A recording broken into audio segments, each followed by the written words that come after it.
la région de Bougouni. Vous allez avoir les détails dans ce journal. La Fédération malienne de football a mis fin au contrat de Eric Sekouchel, sélectionneur des Aigles du Mali.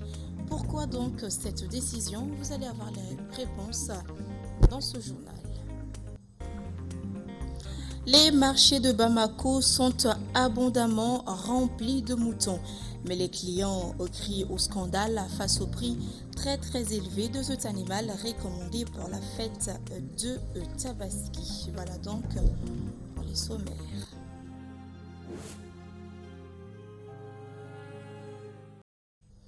Bonsoir à toutes et à tous, bienvenue dans cette édition. Les membres de la commission éducation et culture du Conseil national de transition ont bénéficié d'une journée d'information et de sensibilisation sur les manuscrits anciens. Cette rencontre, qui s'inscrit dans le cadre de la campagne nationale d'information et de sensibilisation sur les manuscrits anciens, vise à édifier les membres du Conseil national de transition sur l'importance de ces documents. C'était ce jeudi 13 juin 2024 au Centre international de conférence de Bamako. Je vous propose ici de suivre quelques réactions avec Idrissa Sidibé et Zakaria Oumar Keïta. L'information, la sensibilisation et le plaidoyer auprès des hautes autorités demeurent pour nous les meilleurs moyens de communication et un devoir dans le cadre de la réussite du projet préservation et accessibilité des manuscrits anciens au Mali, dont l'un des objectifs majeurs est de sensibiliser les populations maliennes sur les manuscrits anciens. Aussi, il convient de rappeler que le lancement officiel de la campagne d'information, de sensibilisation et de plaidoyer sur les manuscrits anciens au Mali a eu lieu au Centre international, donc ici, CICB, le 12 octobre 2023. La présente rencontre entre dans le cadre des sessions d'information, de sensibilisation et de plaidoyer auprès des institutions et des légitimités traditionnelles.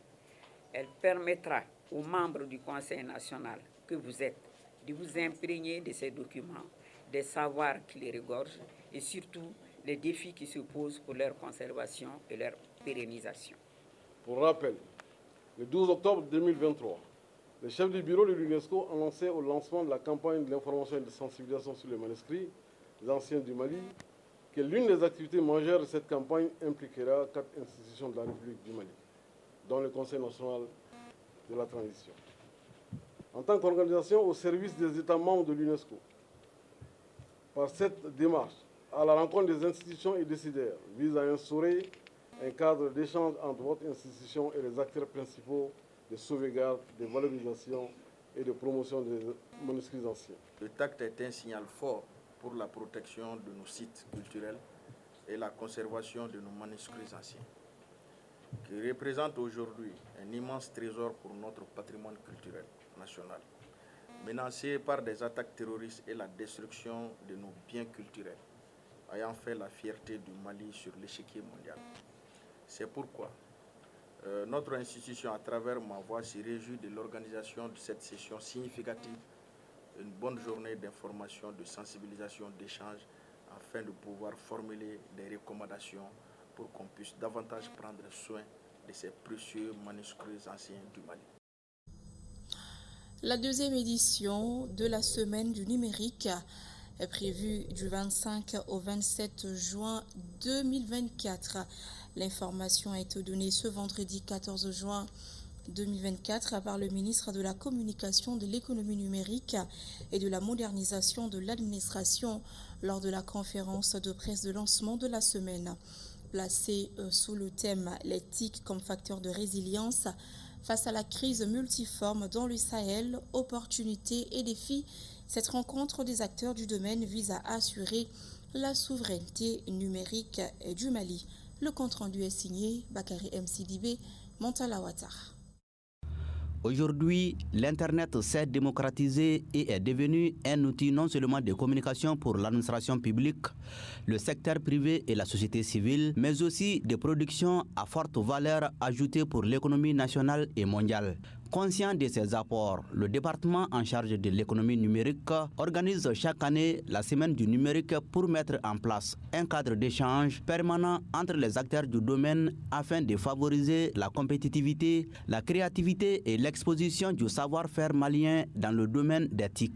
Cette deuxième édition de la semaine du numérique qui se tient à Bamako du 25 au 27 juin 2024 intégrera une dimension sous-régionale avec la participation des pays de l'Alliance des États du Sahel, AES, à savoir le Burkina Faso et le Niger. Cette semaine est une émanation de la volonté du président de la transition qui m'a donné des instructions pour activer le développement de l'économie numérique dans notre pays et de la modernisation de l'administration.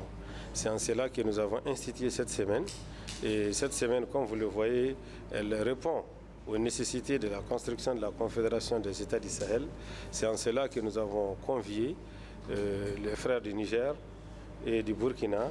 Et la ministre guinéenne aussi a émis le désir de venir. Donc nous attendons sa réponse. Nous allons donc travailler entre pays de l'AES et nous allons échanger. Au cours de cette semaine numérique, plusieurs activités sont prévues dans le but de créer un réseau d'acteurs pour favoriser la collaboration et l'investissement dans le secteur. Il y aura, n'est-ce pas, des expositions. Il y aura également des networking qui vont amener les entreprises à négocier entre elles, à échanger, à discuter et à avoir, n'est-ce pas, des solutions à certains problèmes et à échanger des expériences.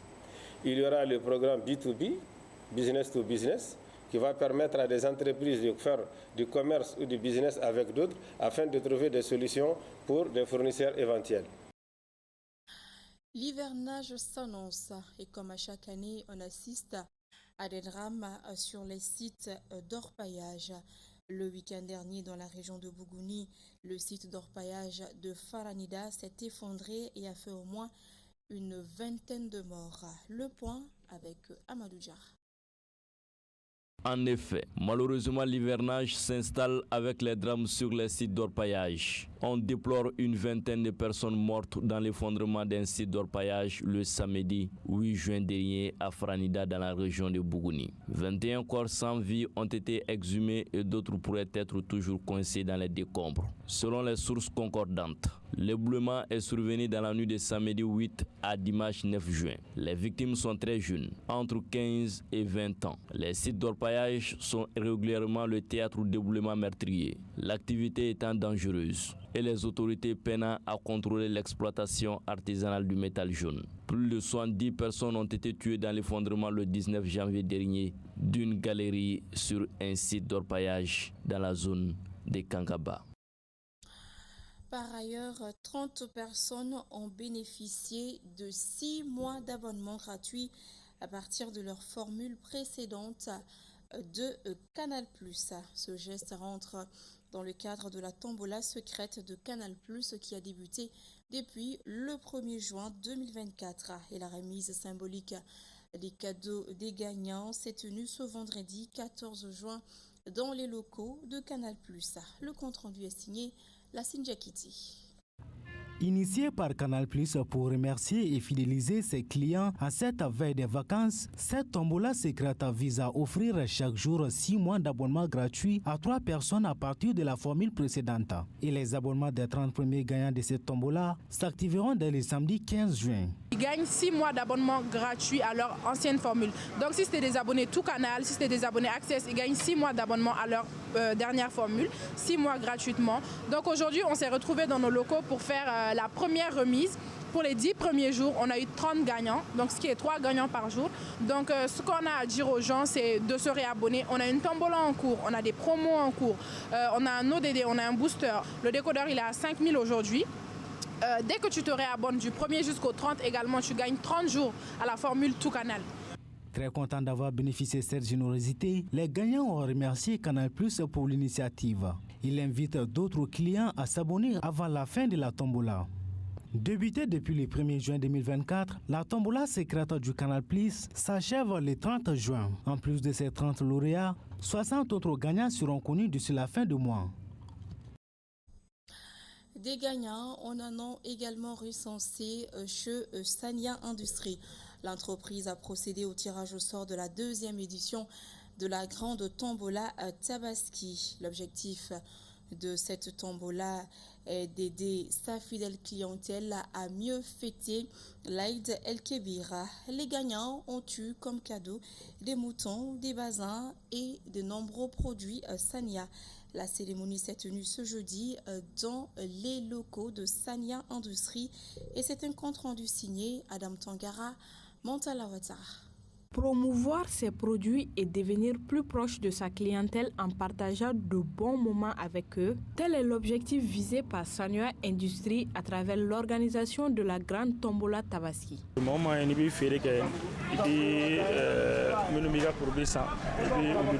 Parce que ni produit ça, ni à aller tombola avec ça ne l'évite. Hakilina ngon bora patron na ka ke dimé kata population de ma nous chou farak les gars obala en de mes baraina ka produit nous sang ka consommer. Pour cette deuxième édition, 76 personnes ont été récompensées. À quelques jours de la fête de Tabaski, les 12 premiers gagnants ont eu droit à un mouton chacun. En cette heureuse circonstance, ils n'ont pas manqué d'exprimer leur joie et leur gratitude à Sania Industrie.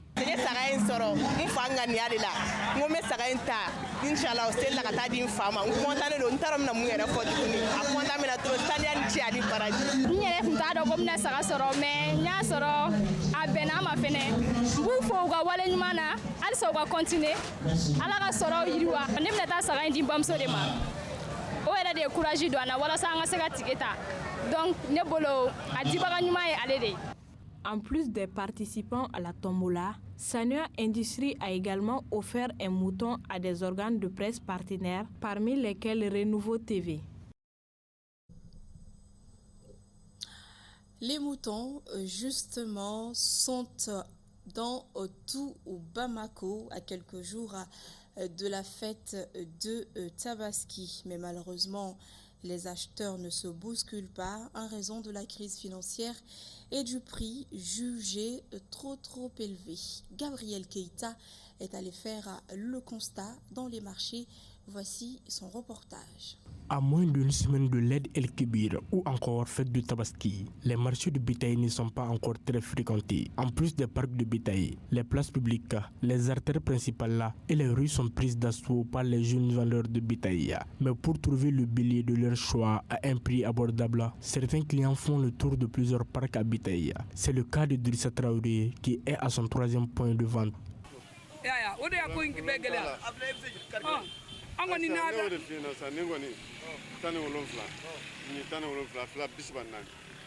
Je suis à mon 3e fournisseur.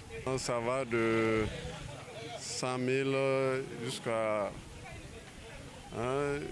250 souvent que j'ai demandé. Je trouve que le marché quand même est vraiment un peu cher. Voilà, selon la bourse du malien moyen. Vraiment, on demande aux éleveurs de diminuer un peu.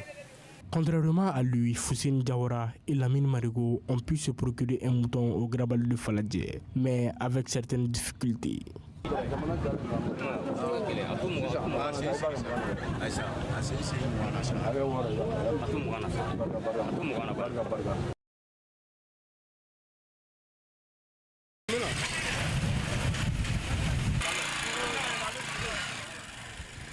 Le problème est que le prix du mouton a augmenté considérablement. Nous souhaiterions qu'il diminue un peu, compte tenu de la situation économique difficile du pays. Il faut vraiment qu'il allège le prix du mouton pour que chacun puisse en avoir. Je viens de faire le tour des 3 marchés à bétail, donc ce n'est vraiment pas facile. Je n'ai pas pu m'offrir un bélier et c'est là malgré les marchandages. Le premier mouton qu'on m'avait proposé à 180 000 francs CFA ne valait pas ce que je viens d'acheter ici. Mais il m'a fallu faire recours à un facilitateur pour en avoir. Dans ce parc, l'affluence est timide et les clients se plaignent du prix élevé des moutons. Une charité qui s'expliquerait, selon les vendeurs de moutons, par les prix élevés des aliments bétail et cela s'ajoute le prix d'achat très élevé des bêtes et leur transport à Bamako. Le marché est vraiment lent cette année. Il y a une grande différence entre l'année dernière et cette année. Comparativement à l'année dernière, nous avons moins de clients cette année. Cela peut s'expliquer peut-être par le manque d'argent. Il y a une différence entre les prix des moutons de cette année et celles de l'année dernière. Les prix ont vraiment augmenté cette année. À mon avis, la vente de l'année dernière est mieux que cette année parce qu'il y a vraiment la galère dans le pays et puis le bétail est vraiment cher. Nous galérons et nos bétails sont chers. L'aliment bétail était moins cher l'année dernière. Ce qu'on achetait à 30 000 francs est vendu maintenant à 80 000 francs CFA. On ne peut plus l'acheter. Mais cette année-là, les moutons plus chers que l'année passée. Pour le moment, un mouton, il y a des moutons qui coûtent 100 000 francs. Tu peux l'acheter aujourd'hui. Mais demain ou après-demain, vendredi, samedi, dimanche, on ne peut plus acheter les moutons parce qu'il n'y a pas assez de moutons. Côte d'Ivoire est venue, les Sénégalais sont là, les Guinéens sont là, les Gambiens sont là. Ils sont là à ramasser les moutons pour partir. Il y a des moutons qu'on peut vendre maintenant 100 000 francs. On a 5 000 de bénéfices ou même 2 500. Ils refusent. Il attend seulement que la dernière minute là, les moutons de 100 000 francs, on va les vendre à 200 000. Ça, il ne faut pas douter. Rappelons que le Mali célébrera l'Aïd el-Kébir ou fête de Tabaski le lundi 17 juin sur toute l'étendue du territoire national. Mais en attendant, on cherche par tous les moyens à se procurer un bélier pour la fête. Actualité sur un tout autre plan, Eric Sekouchel n'est plus le sélectionneur des Aigles du Mali. C'est ce qui ressort du communiqué du comité exécutif de la Fédération malienne de football diffusé ce jeudi 13 juin 2024. Et depuis l'annonce de ce communiqué, notre reporter sportif Djelika Guindo est allé dénicher les raisons de cette décision que je vous propose ici de suivre. Et je vais revenir encore une fois sur ce que j'ai dit depuis le début. Humilité, travail, ambition. Le contrat du sélectionneur national des Aigles du Mali, Eric Sekouchel, n'ira pas à son terme. Le technicien de 46 ans à la tête des Aigles du Mali depuis 2022 a été limogé par la Fédération malienne de football hier jeudi 13 juin 2024. En matière de football, un entraîneur est toujours sur un fauteuil éjectable. Eric ne l'a pas échappé parce qu'il faut reconnaître que ses derniers résultats n'ont pas été bons. Si son début a été très prometteur, depuis la CAN jusqu'à maintenant, je crois que les Maliens ne sont pas satisfaits de la prestation de son équipe. Donc on a vu un déclin progressif du niveau de jeu et même de l'environnement. L'environnement aussi était devenu tellement délétère qu'il était difficile qu'on puisse le garder si on veut aller de l'avant. Donc c'est ce qui a été la motivation. La goutte d'eau qui a fait déborder le vase est la défaite contre le Ghana, ici à domicile. J'avoue que je m'y attendais un peu après d'abord le résultat de la troisième journée face au Black Stars du Ghana ici à Bamako. Mais je dis, il peut y avoir un sursis pour le sélectionneur national lors du match de la 4e journée en Afrique du Sud. Mais malheureusement, ce sursis n'est pas venu. Ce sursis, c'était à tout casser un match, une victoire. Certes, c'est officiellement la Fédération malienne de football qui désigne le sélectionneur national, mais son salaire est payé par l'État. Donc, la décision du limogeage du sélectionneur a été prise en commun accord avec le ministère des Sports. Donc, c'est le ministère qui le paye. Donc, on ne peut pas se permettre d'aller à cette extrémité de renvoyer un entraîneur pendant que l'autorité n'en est pas informée. Donc c'est vraiment de commun accord avec le ministère que nous avons pris cette décision. Le président de l'association des journalistes sportifs du Mali, Oumar Baba Traoré, rappelle qu'il est important de remercier Eric pour tout ce qu'il a fait à la tête de la sélection. Nous avons rêvé, nous nous ont fait vibrer pendant un bon moment. L'élan s'est estompé lors de la CAN au niveau des quarts de finale. Ça faisait très longtemps que le Mali aussi n'était pas arrivé en quart de finale, depuis 2013 je pense. De remercier pour ce qu'il a pu faire. C'est toujours important de remercier les partants. Il ne faut pas les lyncher. De mauvais résultats lors des derniers matchs des éliminatoires de la Coupe du Monde 2026, ajoutés à l'élimination douloureuse en quart de finale de la Coupe d'Afrique des Nations 2023 contre la Côte d'Ivoire, ont eu raison sur Éric Sékou-Chel et son intérim est assuré par son adjoint Alou Badra Diallo Conti. Les chances à venir, c'est jusqu'au mois de mars. Donc nous avons quelques temps de réflexion et de tâter un peu, si vous voulez, le terrain pour trouver un entraîneur qui puisse nous amener plus loin. Donc en attendant cela, je pense que nous avons, même si on l'a famille dans le communiqué, il a été décidé de maintenir son adjoint qui va assurer l'intérim d'ici qu'on désigne un nouvel entraîneur. Alou Badra Diallo Conti a déjà prouvé. Il a déjà prouvé. Au niveau des clubs, il a prouvé.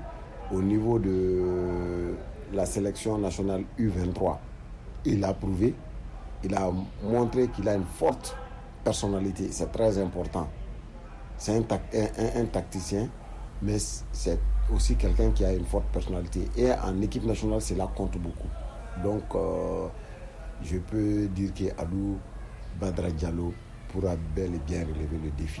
Il pourra bien relever les défis à condition qu'il soit soutenu par le public sportif, par la fédération et par le ministère des Sports, mais aussi et surtout par les joueurs. Eh oui, Jelika, c'est bien cela. Cette édition est terminée. Merci à tous ceux qui ont contribué à sa réalisation. Un grand merci à vous également de l'avoir suivi. Au plaisir de vous retrouver très bientôt pour de nouvelles informations. D'ici là, prenez bien soin de vous. Bonsoir.